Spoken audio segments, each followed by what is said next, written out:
말씀 나누겠습니다. 마태복음 15장 1절부터 11절입니다. 마태복음 15장 1절부터 11절 말씀 한 목소리로 함께 봉독하도록 하겠습니다. 그때에 바리새인과 서기관들이 예루살렘으로부터 예수께 나와 이르되 당신의 제자들이 어찌하여 장로들의 전통을 범하나이까? 떡 먹을 때에 손을 씻지 아니하나이다. 대답하여 이르시되 너희는 어찌하여 너희의 전통으로 하나님의 계명을 범하느냐?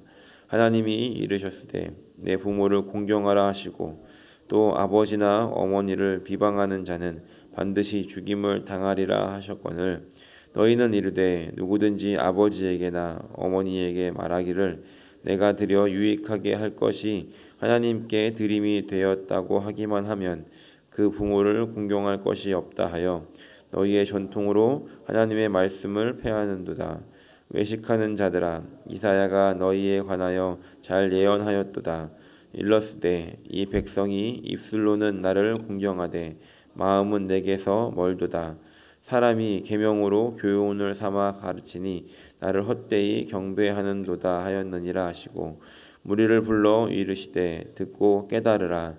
입으로 들어가는 것이 사람을 더럽게 하는 것이 아니라 입에서 나오는 그것이 사람을 더럽게 하는 것이니라. 아멘. 저는 이 말씀을 가지고 전통보다 마음이라는 제목으로 함께 하나님 말씀을 나누려고 합니다. 갈릴리 지역에서 활동하고 계셨던 예수님께 하루는 예루살렘에서부터 불청객이 찾아왔습니다. 이 갈릴리 지역과 예루살렘의 거리가 한 150km 정도 된다고 하니까 특별한 교통수단이 없는 당시로서는 적지 않은 꽤 먼 거리였습니다. 이 먼 거리를 예수님을 만나기 위해서 바리새인들과 서기관들이 찾아왔다는 겁니다. 이들이 왔던 이유는 우연히 지나가다가 예수님을 잠깐 만나러 온 것이 아니라 그 당시에 이 유대 지역을 떠들썩하게 하는 이 예수가 도대체 누구인지에 대해서 조사하기 위해서 찾아왔다는 겁니다. 당시에 이 유대의 어떤 권위의 중심이었던 예루살렘에서 특별히 파견된 조사단들이었다는 겁니다. 이들은 나름의 사명을 갖고 예수님을 따라다니면서 그 일거수일투족을 감시하고 무엇인가 이제 트집 잡을 것이 있는지 눈에 불을 켜고 찾아다녔습니다. 그리고 이들의 눈에 포착된 것은 2절에 기록되어져 있는 내용인데 예수님의 제자들이 떡을 먹을 때에 손을 씻지 않음으로 인해서 이 장로들의 전통을 범하고 있다라는 것이었습니다. 요즘같이 이렇게 예민한 시기에는 손을 씻지 않고 음식을 먹는다는 것을 본다면 사실 우리도 이제 좀 불편한 마음이 있지 않습니까? 그런데 이때는 어떤 위생적인 차원이 아니라 종교적인 의식상에서 비롯된 그 행동의 문제를 제기하고 있었던 겁니다. 아마도 이 제사장들이 성막에서 이 직무를 수행하기 위해서 그것에 앞서서 이제 손과 발을 이 물동멍에서 씻었던 그 장면이 그곳에서부터 이제 기원이 시작되었는데 이것이 이제 이 율법이 확대가 되어서 모든 유대인들이 공식적인 어떤 식사, 기도 전에는 이 손을 씻는 행동을 하도록 이 전통에서 비롯된 이 규칙들이 있었다는 겁니다. 이 바리새인 조사단들은 그 예수님의 제자들의 행동을 감시하다가 그것을 문제를 삼아서 예수님께 오늘 청문회를 하고 있었던 겁니다. 이들은 예수님을 이 궁지에 몰아놓고 당혹스럽게 만들고자 했지만 결과는 오히려 예수님께 혼쭐이 나고 말았습니다. 이들에 대한 이 대답이 예수님께서 3절부터 11절에 말씀하고 있는 내용이고 그 이후에 이 제자들에게 따로 설명해 주시는 내용이 12절부터 20절에 기록된 말씀입니다. 오늘 우리가 함께 읽었던 이 내용들 1절부터 11절까지 읽었지만 20절까지의 이 내용을 통해서 우리가 이 말씀 속에 생각해보고 적용해 볼 것이 무엇인지 함께 나누기를 원합니다. 첫 번째는 전통보다 중요한 것은 바로 하나님의 말씀이라는 겁니다. 이 전통이라고 하는 것은 어떤 선조들의 오랜 경험, 지혜 이것들이 축적되어 온 굉장히 소중한 유산입니다. 그래서 이 전통은 소중히 여겨야 되고 또 지켜야 하는 것이 틀림이 없습니다. 우리 한국 사람들에게도 이런 전통들이 있고 또 특별히 한국 교회 그리고 그냥 한국 교회를 떠나서 모든 교회 안에도 이러한 전통들이 잘 내려져 오고 있습니다. 유대인들에게도 이 전통이라고 하는 것이 굉장히 중요했는데 왜 이들에게는 더 특별히 중요했냐면 예수님이 활동할 당시에는 나라가 없었습니다. 로마에게 나라를 빼앗겼기 때문에 이들이 이 정체성을 지켜나가기 위해서는 이 전통을 철저하게 지키고 그것을 잘 다음 세대로 전달하는 것이 너무나 중요했다는 겁니다. 그래서 이 전통을 굉장히 소중하게 여겼는데 문제는 그 전통을 지키려다 보니까 오히려 하나님의 율법을 어기는 경우들이 있었다는 겁니다. 근데 거기서 또 나아가서 어떤 사람들은 이 전통을 잘 계산을 해서 자기의 이익을 취하기 위해서 악용하는 그런 사례들도 있었다는 겁니다. 그 내용 중에 하나가 바로 5절부터 6절에 기록하고 있는 내용인데 이 고르반이라고 하는 이 전통이 있습니다. 이것은 하나님께서 쓰시도록 어떤 자신의 돈이나 재산을 이렇게 따로 남겨놓는 겁니다. 이걸 고르반이라고 했는데 이것은 아무도 건드릴 수가 없었습니다. 나에게 있는 재산이라 할지라도 내가 이것이 고르반이다, 하나님께 드려진 것이다, 구분됐다, 이건 하나님 거야 라고 이렇게 정해놓으면 아무도 건드릴 수가 없어서 악용되는 사례들이 있었다는 겁니다. 가령 어떤 사람이 집 한 채에 빚을 진 겁니다. 그런데 이 빚을 갚아야 되는데 집을 팔아서 빚을 갚을 수 있지만 빚을 갚기 싫으니까 이 집을 고르반이 됐다라고 이제 이야기를 하고 선언을 하게 되면 이 채주는 그 집을 건드릴 수가 없는 그런 상태가 되는 것이죠. 그런데 여기에서 이제 더 악질이 있었습니다. 그 악질들은 어떤 사람들이었냐면 어떤 빚이나 이런 것을 위해서 얘기하지 않고 부모를 공경하는 마음으로 부양하고 경제적으로 책임져야 되는 그런 의무가 있었음에도 불구하고 그것이 아까워서 이것이 고르반이 됐다라고 이야기를 한 후에 그래서 이건 하나님 거니까 내가 부모님을 공경할 수 없다라고, 그리고 고르반이 되어서 내가 이걸 했기 때문에 이거는 부모님에게 하지 않아도 된다라고 이렇게 이야기를 하면서 이 부모님을 공경하는, 그러니까 부양하는 것들을 멀리했던 그런 사람들이 있었다는 겁니다. 이것은 명백하게 부모를 공경하라라고 하는 율법을 어긴 행동이었지만 그 당시 사람들은 이거 고르반이니까라고 하면서 어쩔 수 없잖아라고 하는 어떤 그런 문화 속에서 이것들을 묵인해주고 있었다는 겁니다. 이것은 이제 전통을 가지고 하나님의 율법을 어기는 그런 사례가 되었던 것이죠. 예수님께서는 그것을 지적하시면서 이 전통으로 너희들은 하나님의 말씀을 패하고 있다라고 지적하고 계셨다는 겁니다. 우리도 이 말씀을 생각하면서 어떤 좋은 전통들을 지키려다가 정작 중요한 것을 놓치고 있지는 않은지를 오늘 이 말씀을 통해서 생각해 본 아침이 되기를 소원합니다. 물론 이 전통이 잘못되었다거나 이걸 갈아엎어야 된다는 것이 아니라 그것은 소중한 것인데 우리에게 이 우선순위가 이렇게 바뀌어져 있다라고 한다면 우리가 이것을 한 번쯤은 다시 한번 돌아보고 바로잡는 그런 시간이 되어야 한다는 겁니다. 그러면서 제가 이제 어떤 것이 우리 어떤 교회에, 또 우리 한국 교회에 이렇게 좋은 전통인데 가끔 이렇게 순서가 바뀌는 것이 무엇이 있을까를 생각해 보았습니다. 그 중에 하나가 무엇이었냐면은 식사입니다. 식사. 예배 후에 성도들이 어떤 교제하는 것은 굉장히 중요하고 필요합니다. 함께 이 떡을 떼어서 나누는 것은 예수님 때부터 있었던 것이고 초대교회에서도 굉장히 중요하게 여겼던 그런 것입니다. 저도 이 먹는 것을 굉장히 이제 중요하게 생각하기 때문에 그런 식탁의 교제를 굉장히 중요하게 생각하는데 한국 사람들의 정서는 특히 이렇게 잘 먹는 것에 대해서 중요하게 생각하는 그런 문화를 또 가지고 있습니다. 그래서 우리가 예배 때, 예배 후에 항상 이렇게 밥을 나누지 않습니까? 그런데 가끔 어떤 경우에 따라서는 이 밥을 준비하다가 정작 중요한 이 예배에 집중을 하지 못하는 그런 경우가 발생할 때가 있더라는 겁니다. 분명히 이제 일부러 그런 것이 아니라 어쩔 수 없는 경우이겠지만 이 밥을 준비하느라고 중요한 것을 놓치는 그런 안타까운 일들이 생길 수 있었다는 겁니다.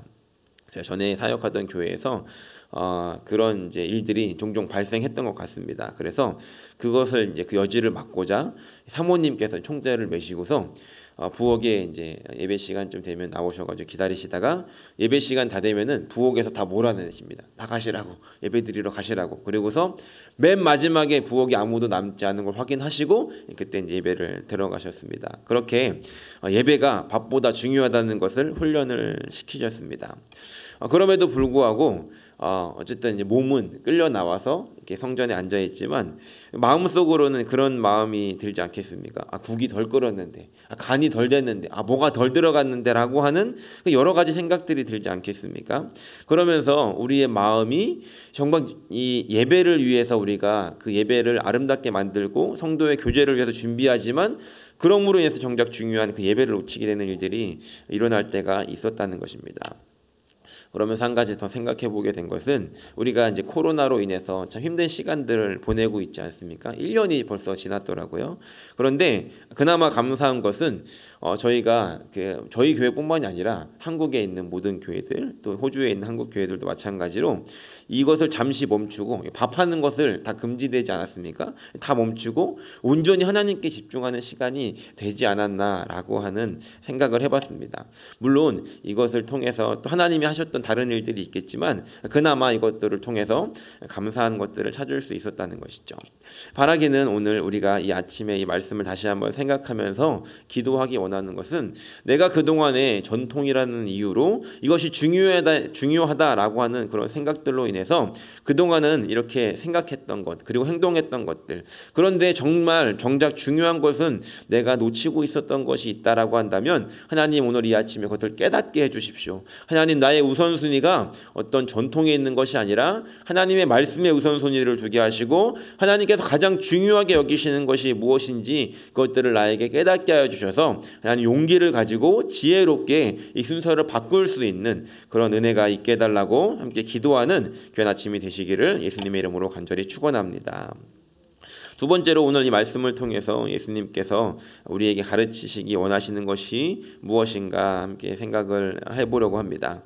예수님께서는 이 전통에 집중하는 이들에게 이사야서의 말씀을 인용하시면서 말씀하셨는데 8절 말씀, 9절 말씀입니다. 이 백성이 입술로는 나를 공경하되 마음은 내게서 멀도다.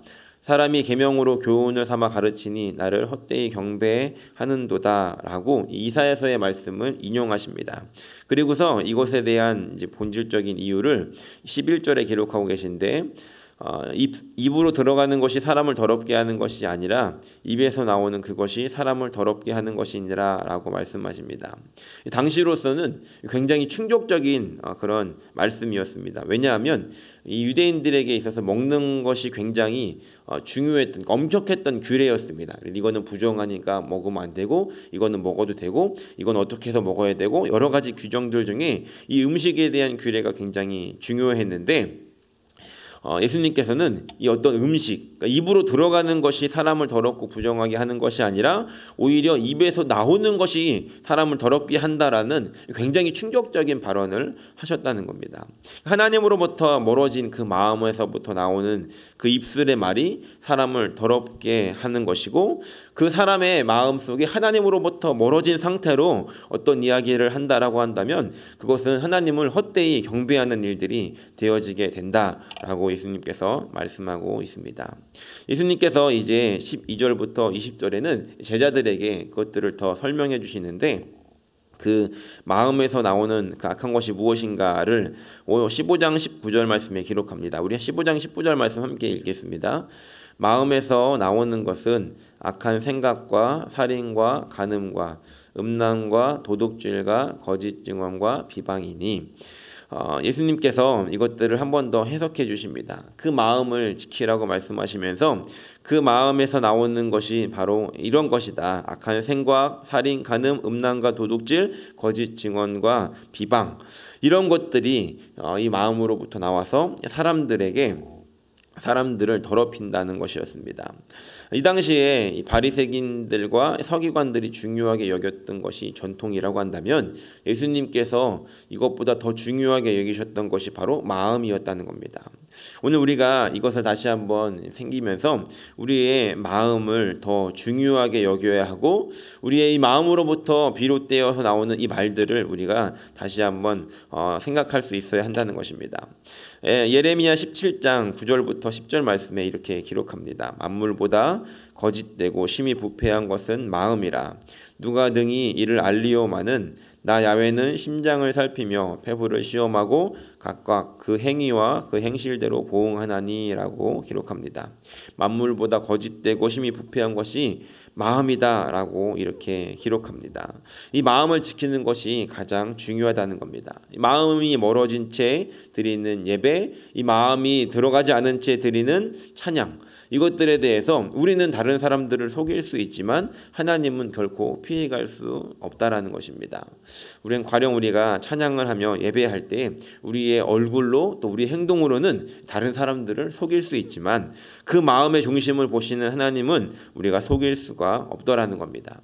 우리가 누군가에게 좋은 말을 한다 할지라도 우리의 그 마음속에 어떠한 마음을 가지고 그 사람을 대하느냐, 어떤 말을 하느냐에 따라서 하나님은 그것을 보고 계시고 감찰하고 계시다는 것을 우리가 기억해야 합니다.